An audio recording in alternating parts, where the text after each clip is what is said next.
Són 1:15 del migdia i a l'Escola Pia de Terrassa és l'hora que surten els nens, que van a dinar a casa. En aquesta escola organitzen les sortides dels nens de fins a 8 anys a través de Qualla Kids. Es tracta d'una aplicació que permet als pares autoritzar amb un sol clic la persona que recollirà l'alumne i que instantàniament el mestre en tingui la certificació i en vegi la foto.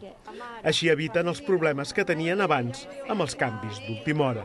De viva veu, amb un paper per escrit, per un correu electrònic, de vegades és d'una immediatesa d'ara per ara, no? De totes aquestes qüestions.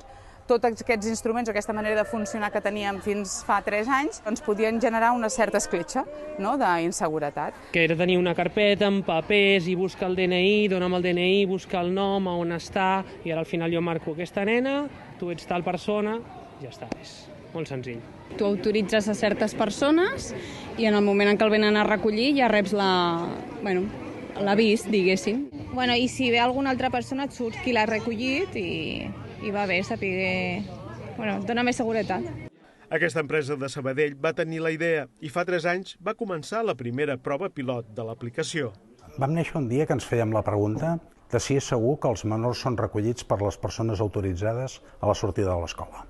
El que hem anat a buscar és que puguem garantir, mitjançant aquesta agilitat d'un sol clic, que els pares reben el feedback conforme el seu fill ha estat recollit per la persona que volia que recollís. Que, a més, qualsevol mestre pugui fer el procés de sortida, encara que no l'hagi fet mai abans, i amb garanties. Que, a més, l'escola tingui el registre de tot allò que ha passat.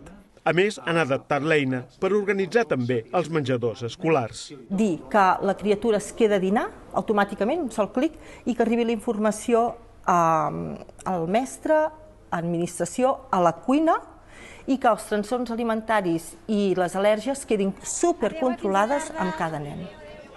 A més de les escoles, s'hi estan interessant casals d'estiu, clubs esportius i organitzacions d'activitats extraescolars i de lleure que tenen el mateix problema. I demà descobrirem una aplicació que facilita l'avaluació dels alumnes per competències.